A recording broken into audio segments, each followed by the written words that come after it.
Capítulo 17. A pessoa que falta. Se você ainda não é inscrito em nosso canal, que você se inscreva para receber os próximos capítulos. E também não deixe de compartilhar com o seu amigo, sua amiga e curtir esse audiobook.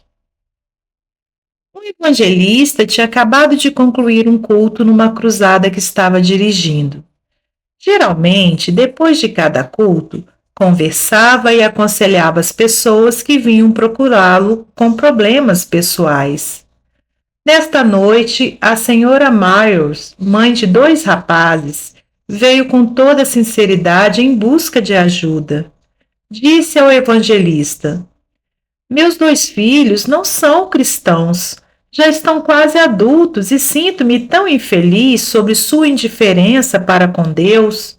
Há muitos anos que oro por eles", ela comentou, "e ainda não foram salvos. Por favor, seja honesto comigo e diga-me por que eles não se aproximam de Deus." É difícil estabelecer um relacionamento pessoal bastante íntimo num curto período de tempo. Para responder a uma pergunta de tal profundidade, mas o evangelista começou a perguntar: "Seu marido é salvo?" "Oh, sim", ela respondeu. "Ele é um excelente cristão." Então ele perguntou: "Vocês realizam o culto doméstico em casa?" "Sim", foi a resposta. "Além disso, damos graças em todas as refeições, vamos à igreja todos os domingos, raramente faltamos ao culto. Apesar de tudo isso", ela continuou, "e apesar de orar, meus filhos não se entregam a Deus." O ministro percebeu que esta mulher estava sendo sincera. Sentia que a falta de resposta às suas orações relacionava-se com ela e não com seus filhos. "Senhora Myers", ele disse depois de uma pequena pausa, "a senhora realmente quer saber a verdade?" "Talvez doa. Quer que eu seja realmente franco?" "Sim", ela respondeu. "Realmente quero saber, pois isto tem constituído um fardo contínuo em minha vida." "Então lhe direi.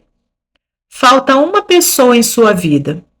Seus filhos não foram salvos porque seus olhos estão secos. A senhora não pode ser um instrumento da salvação de seus filhos. Só a terceira pessoa da Trindade, o Espírito Santo, pode fazer isso. Para que ele possa fazê-lo, a senhora tem de pedir a Jesus que envie o Espírito Santo para encher a sua própria vida. Então, quando orar, ele falará com seus filhos e os tornará cônscios da escolha que tem de fazer: viver com Deus ou viver sem Deus."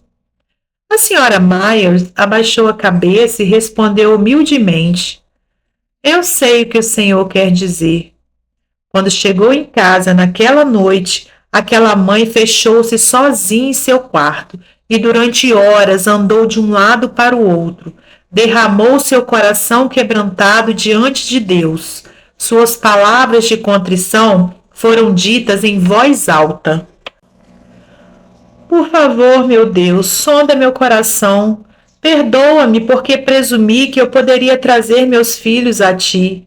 Enche-me do Espírito Santo para que ele, e não eu, fale aos meus filhos e então revele a verdade aos meus 2 queridos." Finalmente, ela sentiu uma paz que nunca experimentara antes. Depois que seu coração foi quebrantado, ela chorou, percebendo sua própria incapacidade. Então, só então, o Espírito Santo deu-lhe uma oração positiva por seus filhos. Na manhã seguinte, levantou-se como de costume e preparou o café da manhã para o marido e os 2 rapazes. Sua reticência desapareceu quando, orientada pelo Espírito Santo, disse ao seu filho mais velho, enquanto tomavam café juntos: "Ronald, gostaria que você entregasse seu coração a Jesus." Sem dizer uma só palavra, ele levantou-se e saiu de casa. Silenciosamente a mãe orou: "Agora, Jesus, o problema é com o Senhor. Eu não posso fazer mais nada. Deixo-o nas tuas mãos. Então voltou-se para o filho mais moço e disse: John, você também tem estado em meu coração. Você não gostaria de abrir o seu coração para aceitar Cristo como seu Salvador hoje? John sentiu a transformação que havia em sua mãe. Sua voz era mais meiga e havia nela um apelo que nunca percebera antes daquela manhã. Mamãe, respondeu John diante do convite dela, eu quero me tornar cristão. Eu entregarei meu coração a Cristo hoje. Ambos ajoelharam-se lado a lado ali na cozinha. A senhora Myers derramou seu coração em ação de graças diante de Deus. John também orou. Com simplicidade e sinceridade, arrependeu-se de seus pecados e aceitou o Senhor Jesus como seu Salvador. Nasceu de novo ali pelo Espírito de Deus na família dos remidos. Esta história, entretanto, tem um final ainda mais feliz. Na hora do jantar, Ronald, o filho mais velho, voltou para casa sem dizer uma só palavra. Sem dizer uma só palavra, foi até sua mãe e abraçou-a, apertou-a contra o peito. Antes que tivesse oportunidade de falar, sua mãe exclamou: Ronald, você nem precisa me contar. Sei que você está salvo. Diga-me o que aconteceu. Mamãe, ele disse, a noite passada, depois que fui para a cama, fiquei com fome. Levantei-me e fui à geladeira procurar alguma coisa para comer. Quando passei por seu quarto, ali vi você conversando com alguém. Parei para ouvir, pois fiquei com medo que houvesse algo errado. Ouvi você falar com Deus e você orava de maneira tão diferente. Você implorava a Deus que me salvasse. Ele prosseguiu calmamente explicando. Ouvi sua oração e algo tocou meu coração. Percebi então como é horrível ser pecador e não saber como vencer o pecado. Percebi então que precisava de Deus. Quando você me perguntou hoje de manhã a respeito de aceitar a Cristo, eu simplesmente não podia responder, tinha de ficar sozinho. Fui ao campo e orei. O Senhor teve um encontro comigo ali, mãe. Aceitei Jesus como meu Salvador. Ele me deu paz e tenho certeza de que estou salvo. O algo que tocou Ronald Myers naquela noite em que ouviu sua mãe orando foi o Espírito Santo. Então o Espírito Santo usou as palavras dela para levar seus filhos na direção de Deus. O evangelista contou esta história em cultos posteriores na cruzada. Queria enfatizar que as palavras desprovidas do Espírito caem em ouvidos moucos. Mas quando um cristão cheio do Espírito pede em nome de Deus e para sua glória, o poder age através do Espírito e não retorna vazio. Tal como a senhora Myers, muitos cristãos têm sentido necessidade de mais poder em seu testemunho e em suas vidas pessoais. Mas muitas igrejas não ensinam seus membros como obter esse poder, embora esteja explicitamente declarado nas Escrituras. Em Atos 1:8, Jesus disse aos seus discípulos: recebereis poder ao descer sobre vós o Espírito Santo, e sereis minhas testemunhas, tanto em Jerusalém como em toda a Judéia e Samaria e até os confins da terra. Antes do Pentecoste, o Espírito Santo estava com algumas pessoas, mas não estava nelas. Jesus disse àquelas pessoas: eu rogarei ao Pai, e ele vos dará outro Consolador, para que esteja convosco para sempre, o Espírito da verdade. Vós os conheceis, pois habita convosco e estará em vós. João 14, 16 e 17.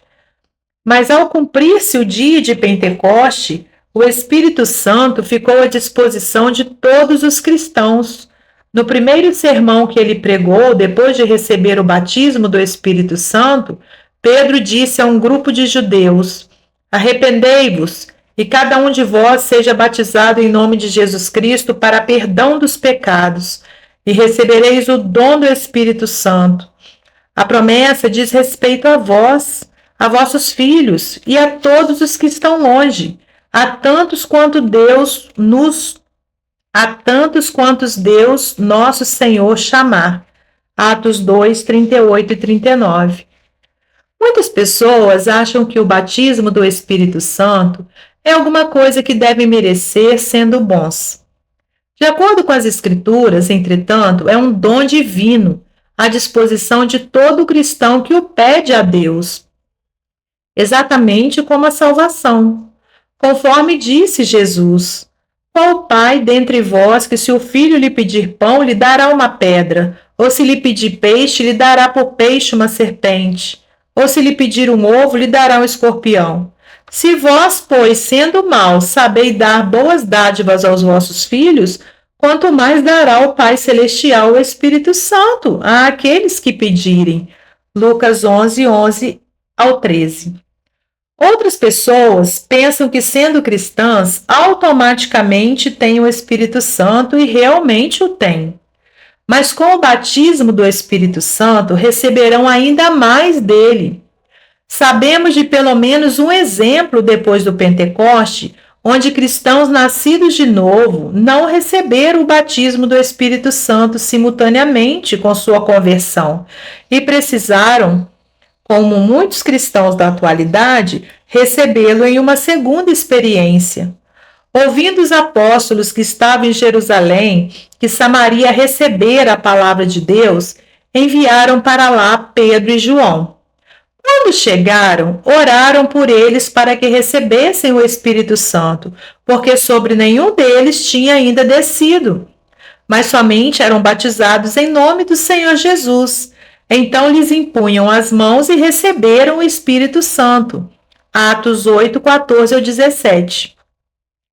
Considerando que o Espírito Santo é um dom que recebemos quando pedimos, e muitas igrejas não ensinam às pessoas que há uma experiência chamada batismo do Espírito Santo, pelo qual podem pedir, muitos cristãos regenerados arrependem-se e são batizados na água sem nunca receber o batismo do Espírito Santo, ao qual têm direito.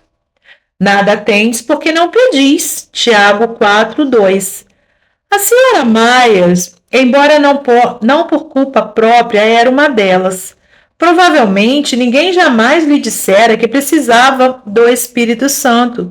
Eu não lhe perguntei, mas imagino que talvez até mesmo pensasse que uma cristã regenerada como ela tivesse todo o Espírito Santo que pudesse receber. Felizmente, o evangelista com quem conversou sabia que precisava mais. Um cristão cheio do Espírito é um cristão dinâmico. A palavra traduzida por poder vem da palavra grega, da qual também obtemos a palavra dinamite. Assim, uma pessoa torna-se dinâmica depois que recebe a plenitude do Espírito Santo, o poder que Deus lhe concede. Manter a plenitude do Espírito nos torna dinâmicos na vida cristã. Quando Jesus estava ensinando na sinagoga, leu no livro de Isaías o seguinte: o Espírito do Senhor está sobre mim, pelo que me ungiu para evangelizar aos pobres. Lucas 4,18. Sabemos que nós também recebemos esta mesma unção do Espírito, pois Jesus disse em João 14,12: aquele que crê em mim também fará as obras que eu faço, e as fará maiores do que essas, porque eu vou para o Pai. Que promessa, que incumbência! Convém que cada um comece a agir. A palavra diz: temos de citá-la. Temos de fortalecer nossa fé, repetindo muitas e muitas vezes o que Deus disse. Então isso se transformará em nosso modo de viver. Nada disso pode acontecer em sua plenitude, entretanto, até que abramos nossos corações e recebamos a plenitude do Espírito. Só quando o Espírito habitar em nós é que poderemos ser eficientes em nossa própria vida e na vida dos outros. Até o próximo capítulo. Obrigada por ouvir. Compartilhe e que Deus lhe abençoe.